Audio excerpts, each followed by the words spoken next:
Hello friends, আসসালামু আলাইকুম। খাদিজাস কিচেনে তোমাদের সবাইকে ওয়েলকাম। আজকের রেসিপি হচ্ছে পুঁটি মাছের ঝাল। তো খুবই সিম্পল আর ঘরোয়াভাবে আমি তোমাদের করে দেখাবো, যা গরম ভাতের সাথে খেতে অসম্ভব সুন্দর হবে আর খুবই টেস্টি হয়। তো চলো দেখে নেওয়া যাক। প্রথমে আমি 200 গ্রাম পুঁটি মাছ খুব ভালোভাবে ধুয়ে পরিষ্কার করে নিয়ে চলে এসেছি। এবার আমি ওর মধ্যে পরিমাণ মতো নুন আর 1 চামচ হলুদ গুঁড়ো দিয়ে খুব ভালোভাবে ম্যারিনেট করে নেব।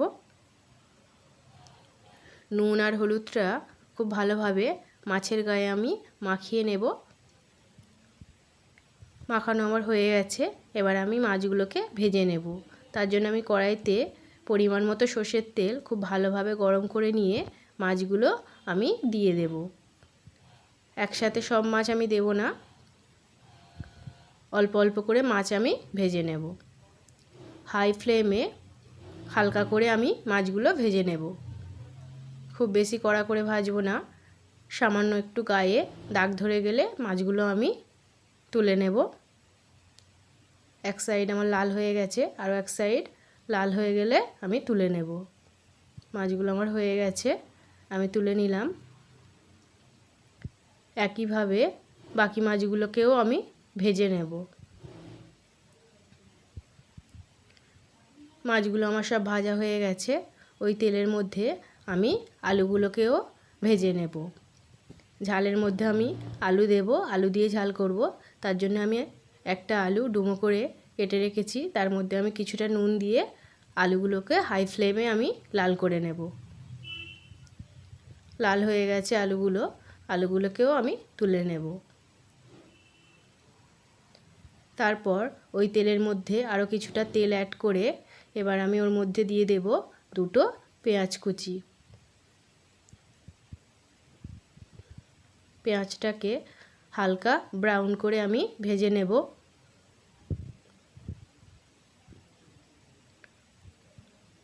পেঁয়াজটা হালকা ব্রাউন করে ভাজা হয়ে গেছে। এবার আমি ওর মধ্যে দিয়ে দেব আদা রসুনের পেস্ট। 2 চামচ আদা রসুনের পেস্ট দিয়ে দিলাম। আদা রসুনটাকেও ভালোভাবে আমি ভেজে নেব। গ্যাসের ফ্লেমটা এই সময় মিডিয়াম করে রেখে দেবে বন্ধুরা।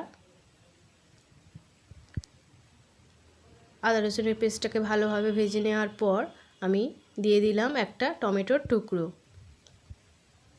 টমেটো দিয়ে আমি একটু নুন দিয়ে দেব। নুনটা পরিমাণ মতো বুঝেই দেবে। আলুতেও নুন দিয়েছিলাম, মাছেও নুন আছে, সেই অনুযায়ী আমি নুনটা দিলাম। তোমরাও সেই অনুযায়ী নুন দেবে। নুনটা দেওয়ার ফলে টমেটোটা গলে গেছে। এবার আমি ওর মধ্যে দিয়ে দেব গুঁড়ো মশলা। 1/2 চামচ হলুদ গুঁড়ো, 1/2 চামচ লঙ্কা গুঁড়ো, 1/2 চামচ জিরে গুঁড়ো। গুঁড়ো মশলাগুলোকেও খুব ভালোভাবে আমি কষিয়ে নেব। একটু পানি অ্যাড করলাম। পানিটা দিয়ে মিডিয়াম ফ্লেমে 3-4 মিনিট মতো খুব ভালোভাবে মশলাগুলোকে আমি কষিয়ে নেব। যতক্ষণ না মশলা থেকে তেল ছেড়ে দেয় ততক্ষণ মশলাটা আমি কষাতে থাকবো। মশলাটা আমার খুব ভালোভাবে কষানো হয়ে গেছে আর মশলা থেকে তেল ছাড়তে শুরু করেছে। এবার আমি ওর মধ্যে দিয়ে দেব ভেজে রাখা আলুগুলো। আলুটা আমি মশলার সঙ্গে খুব ভালোভাবে মিশিয়ে নেব।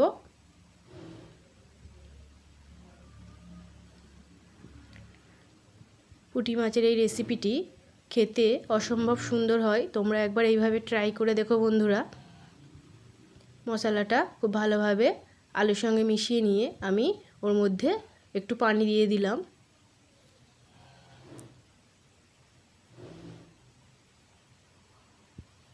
এবার আমি ওর মধ্যে 1 বাটি পানি দিয়ে দেব।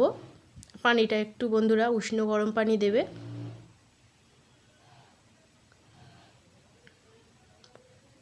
পানিটা দিয়ে আমি ঢাকা দিয়ে আলুগুলোকে একটু সেদ্ধ করে নেব। মিডিয়াম ফ্লেমে 2-3 মিনিট পর আমি ঢাকনাটা খুলেছি। আলুগুলো আমার ভালোভাবে সেদ্ধ হয়ে গেছে। ভাজার সময়ও কিছুটা সেদ্ধ হয়েছিল, তাই খুব তাড়াতাড়ি আমার আলুগুলো সেদ্ধ হয়ে গেছে। এবার আমি ওর মধ্যে দিয়ে দেব ভেজে রাখা মাছগুলো, উপর থেকে ছড়িয়ে দেব। মাছগুলো দিয়ে আমি ভালোভাবে মিশিয়ে নেব আলুর সাথে।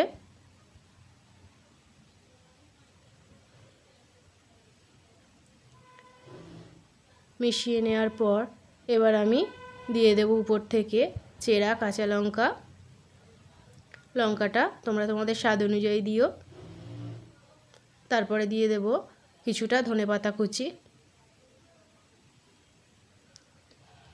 ধনেপাতাটাকে খুব ভালোভাবে মাছের সঙ্গে মিশিয়ে নেব।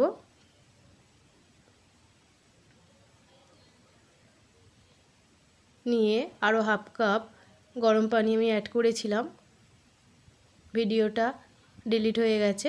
তোমরা আরও হাফ কাপ পানি দিয়ে 2 মিনিট মতো ফুটিয়ে নেবে। ফুটিয়ে নেওয়ার পর আমি ঢাকনা খুলেছি, দেখো বন্ধুরা পুঁটি মাছের ঝাল আমার রান্না কমপ্লিট। এবার আমি গ্যাসের ফ্লেম অফ করে দেব। এরকম একটু মাখো মাখো রাখবো আমি ঝোলটা। গ্যাসের ফ্লেম আমি অফ করে দিয়েছি। তো আমার এই রেসিপিটি যদি তোমাদের ভালো লেগে থাকে চ্যানেলটিকে সাবস্ক্রাইব করে ভিডিওটাতে লাইক শেয়ার কমেন্ট